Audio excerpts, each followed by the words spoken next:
Good morning, everybody, and a very, very warm welcome to you this Saturday morning for our very first Facebook Live session. We're very happy to be presenting to you a lot of the things that we keep learning as part of our consulting engagements.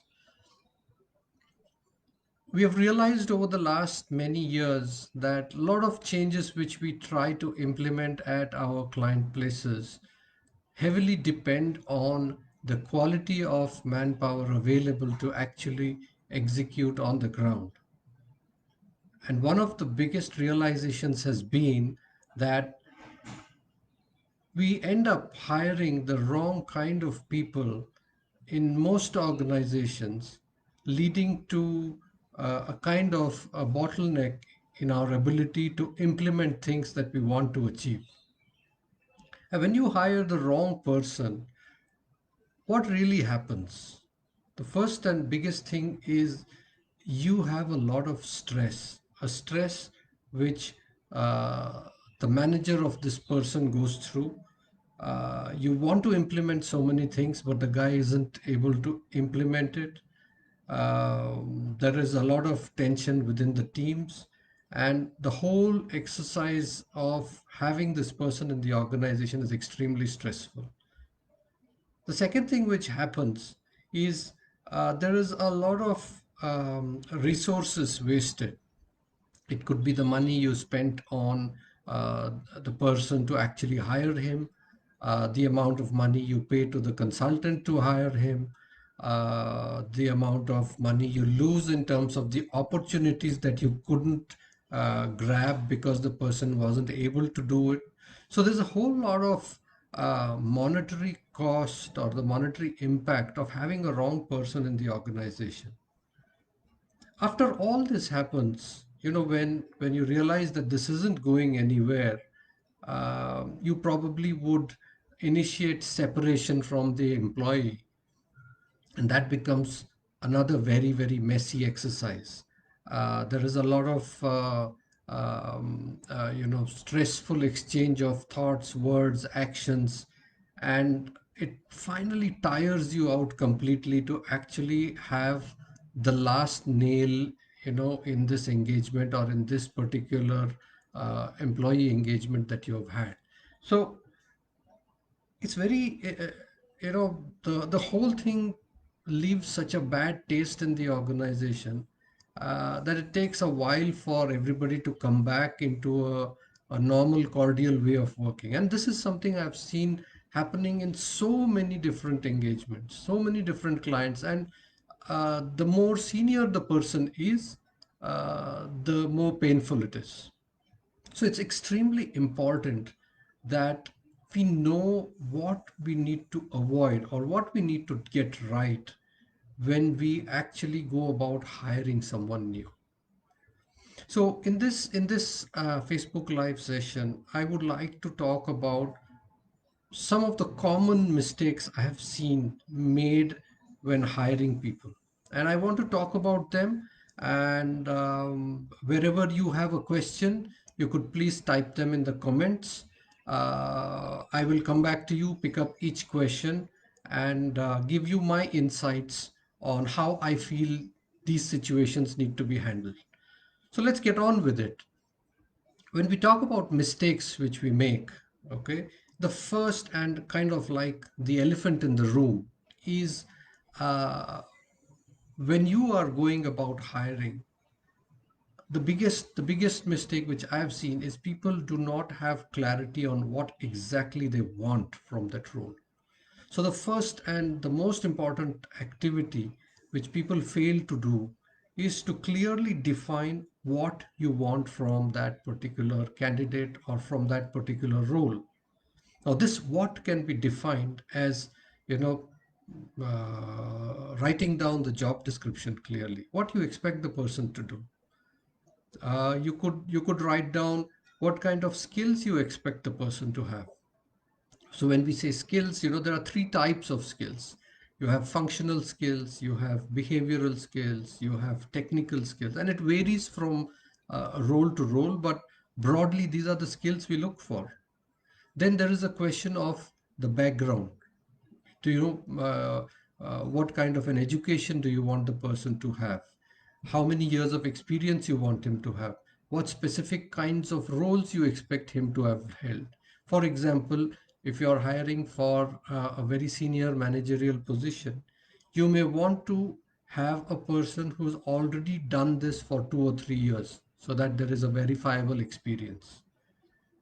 Apart from this, you may also want to define what kind of salaries you, yeah, what kind of compensation you have in mind for this role.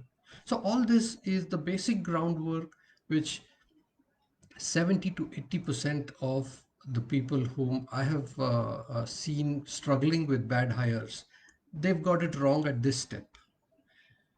The second mistake which I've seen people doing is a lack of a disciplined evaluation of candidates. So the person is not evaluated against what you actually documented. So you have not checked whether he fits all the criteria that you had defined. Um, the decisions sometimes get carried away, or the evaluator gets carried away by one aspect of the candidate and fails to notice glaring obvious gaps in the other parts of his profile. So disciplined evaluation across all the parameters that you wanted has to be implemented. The third area where I've seen mistakes happening is the interviewers themselves are not trained.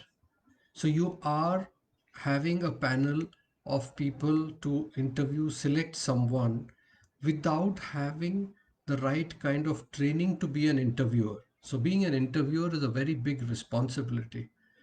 You are committing a lot of resources on behalf of the organization when you are sitting in the interviewer's chair. So do you have the required training or the experience to be able to ask the right questions, to be able to filter the right kind of behavioral aspects that you want to see? So it's very important. So the third glaring area where I see a problem is where interviewers are not trained enough. After this, you got it right with the job description, you got it right with the interviewers, you got it right with evaluation, but still there are mistakes which happen, which lead to bad hiring. And the fourth mistake which I want to talk about are where you are rocking the boat with the wrong kind of compensation. So when I say wrong kind of compensation, what I mean is many times hiring is done in a hurry. And when you hire in a hurry, what you do is you end up with your back against your wall, you end up paying someone much higher than what you pay equivalent roles in your organization. So you end up hiring someone, yes, you filled that particular gap in your operations, but what you've done is you have invested in a problem for the coming months, where the others in the organization start thinking, hey, what is it that this guy brings in which is so special that he's paid so much more than we are? So you've created a kind of a disparity within the organization where uh, some people start feeling that they have not been treated fairly. So this becomes a problem. This becomes a problem, and slowly it creates friction within the existing people. So you need to be careful about how you fix the compensation of someone you're hiring in.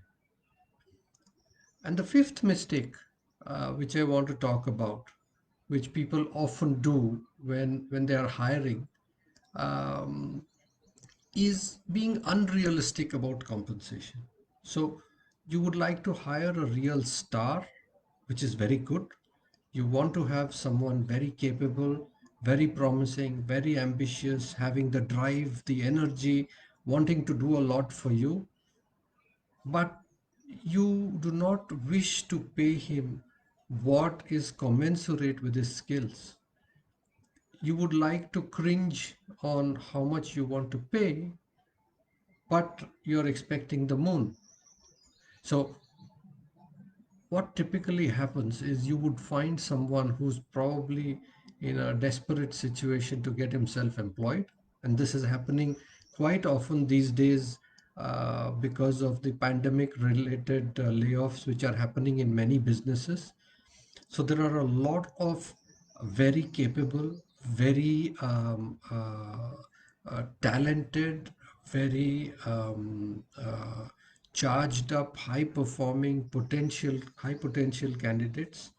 All of them who are uh, struggling to find an opening. And if you are one of those who believes that you should negotiate hard on the compensation and get the greatest guy for close to peanuts, what you would end up with is getting someone who's doing a compromise, who comes in as a stopgap arrangement, and then within a few months, within uh, a very short duration of time, when things stabilize and he's able to find something which matches his ability, you will find that this great guy that you hired is no longer willing to work with you because he's found something which is compensating him much more and in line with what his skills provide for in the market. So the fifth common mistake which I have observed is about not paying the people right when you hire them. So uh, these are the top areas where I have seen um, where people are compromising on uh, the hiring process and ending up with a pain in having to deal with the impacts of this. So, having said this, this is kind of like the background against which I wanted to do this session, and I'd be quite keen to hear from you what you feel about this, and if you have any question, uh, please type it in here or ask me over here, and we can talk about it. Okay, I see a question which has come in where uh,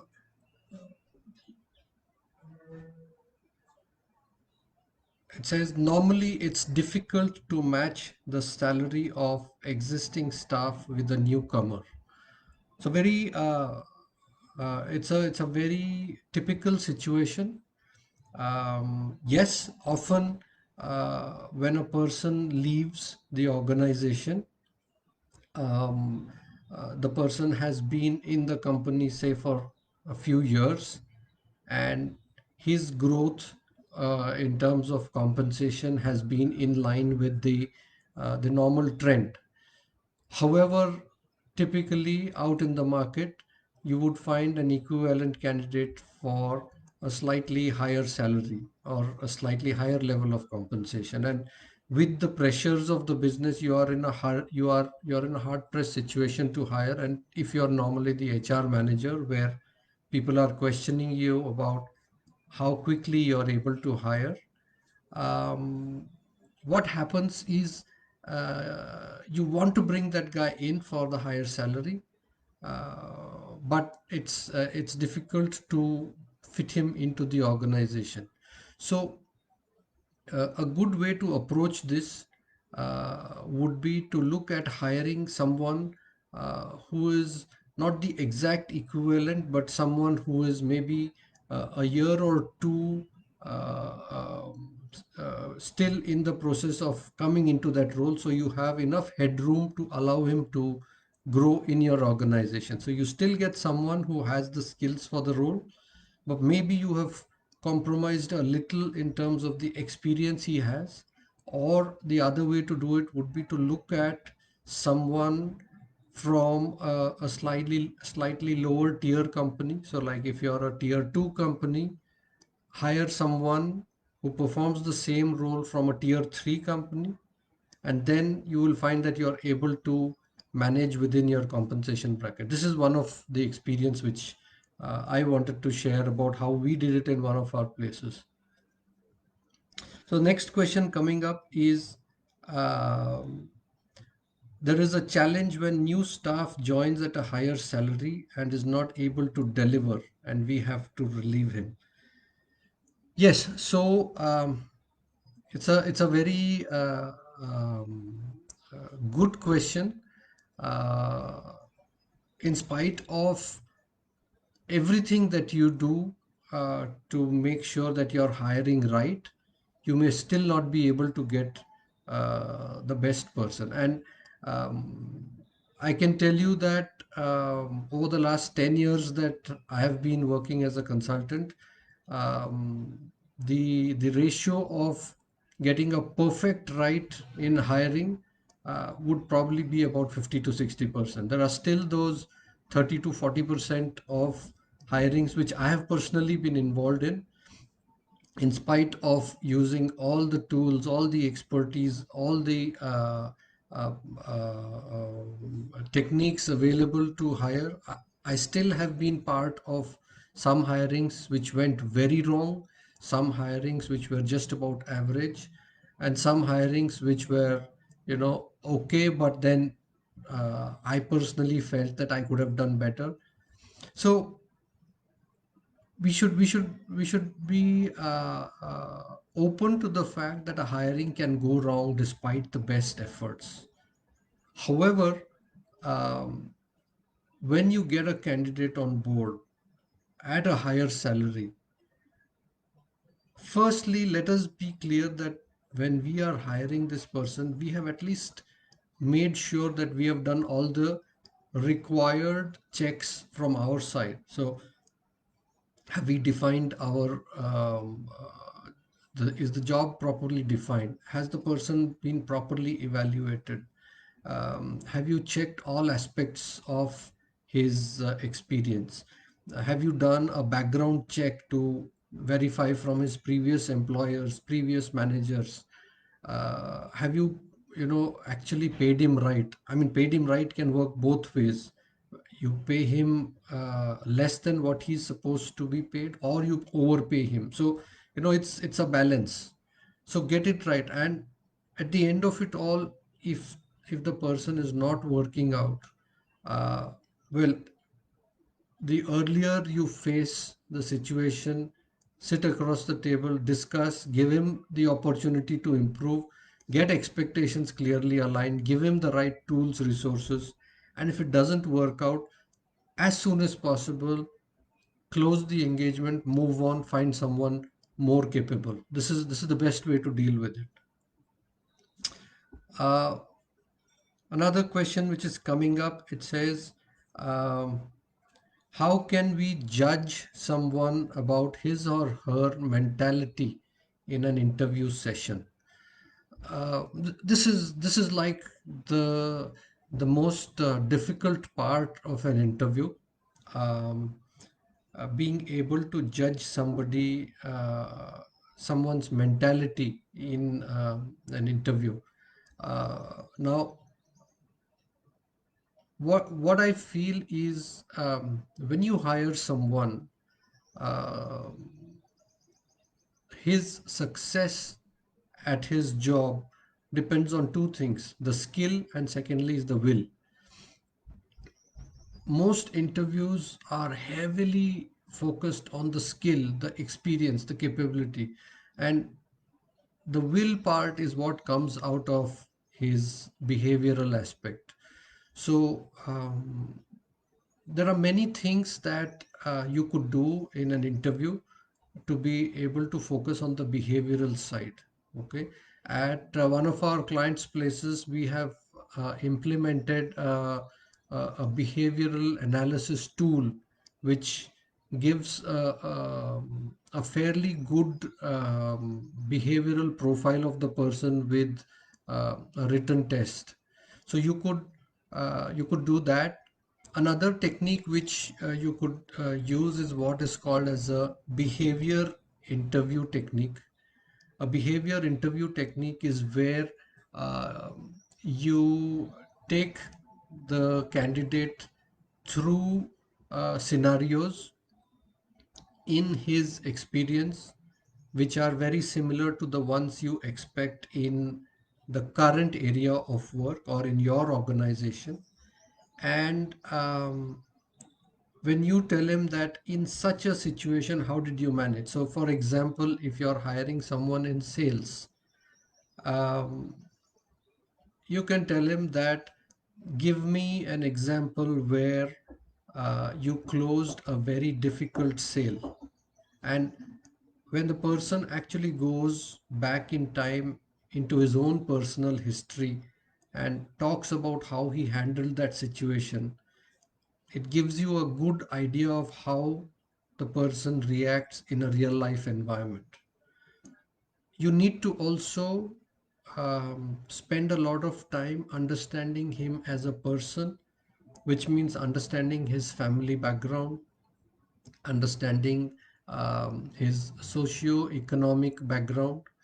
There are certain things which tell you about the person when you understand about his family, his economic status, the region where he has come from, and there are various ways. And many interviews I have seen do not go into this, and it leads to a lot of problems because you have a guy who's got the capability, but because he doesn't have the will or the inborn behavioral abilities to do it, he ends up being underperforming. A certain case which I want to share is where there was this lady whom we had hired for one of our clients um, who was for a role of an HR manager. Everything in the profile was perfect, but one thing which was not discussed was certain family issues which she had, which would end up with a lot of day-to-day working hassles. And finally, the relationship had to be stopped because those personal aspects of her life kept coming and creeping into her ability to deliver at work. So these are very important things which we need to think of when we talk about mentality or the behavior aspect. I move on to the next question. Should we value technical knowledge more or interpersonal skills? Uh, it's a it's a very good question. I think I spoke about it just now. Uh, Interpersonal skills are very important. Um, I would say technical knowledge can be acquired. Interpersonal skills are a part of that person's personality. And often it's easier to acquire technical knowledge as compared to being able to change one's behavior. So, a quick answer to that is get someone who's got the ability to acquire technical knowledge, but very good interpersonal skills. He'll gel better in the organization. He'll learn the technical side, but you'll not have someone who fights with everybody. So, I would say give higher weightage to interpersonal skills.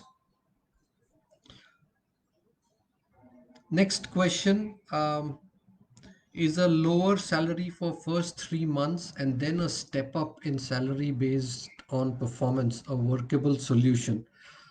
Uh, it's a it's a good question. Um, uh, Remember that when you're hiring someone, uh, there is there is a relationship which is just being built.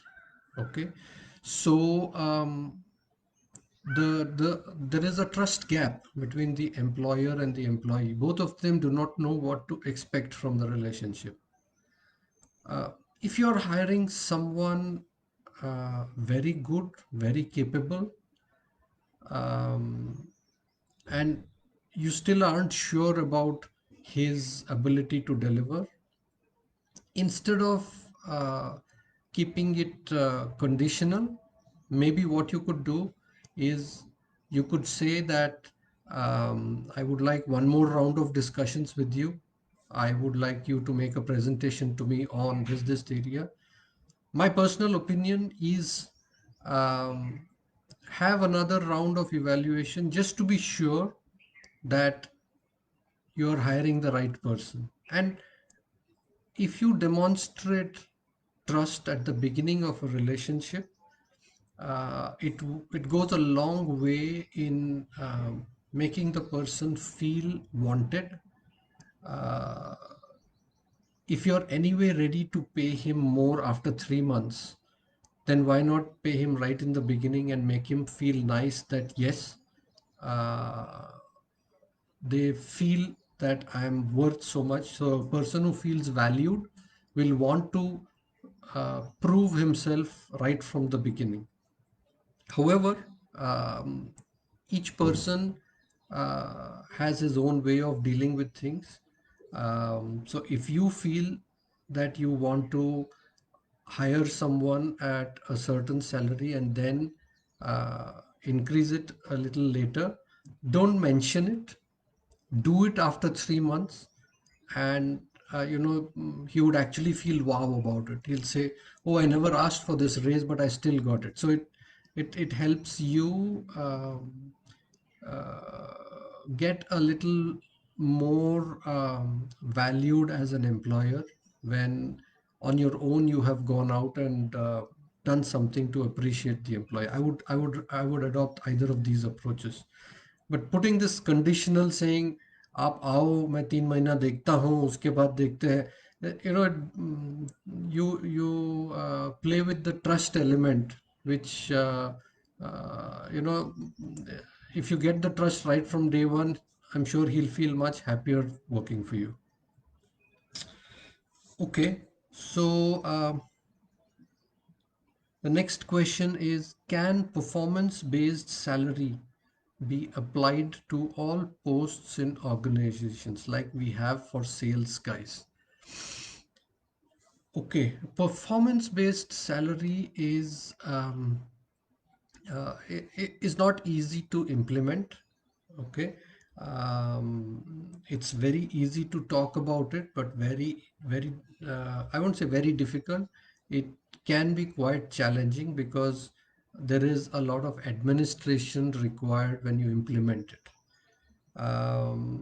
Whenever you implement performance based salary, it is necessary that um, there is an objective basis on which you are judging performance.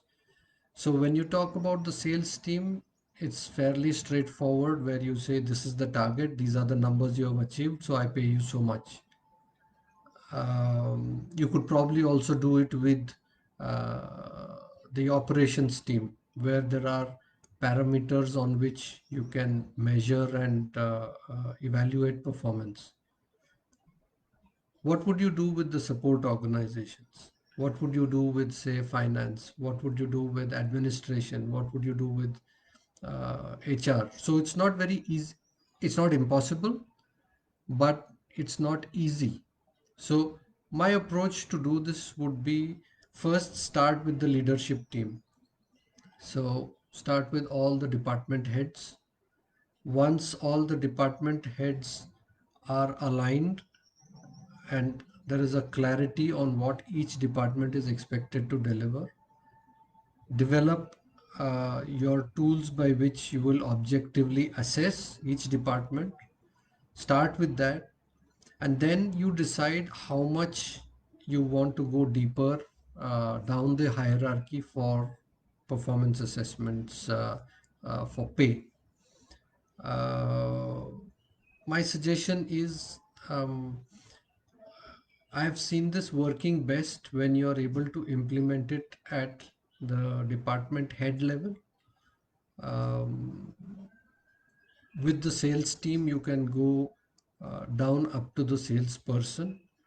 But if you're a medium-sized organization, I would say stay at the department head level, because the benefit that you get by going down into performance based salary for everybody in the organization, compared to the effort you have to put into it, it's not worth it. So I don't see any more questions. It's 11:33. We are at the end of this session. I thank all of you for joining and participating in this first Facebook Live that we did. If you have any suggestions about today's session, or suggestions on how you feel I can interact more with you, what else you would like to see on our next Facebook sessions, please share. We are learning, and we are keen to make this outreach more fruitful for our community, and we would really like to engage and talk about problems where we feel we can help. So thank you everybody once again, and look forward to your feedback and participation in future sessions. Thank you.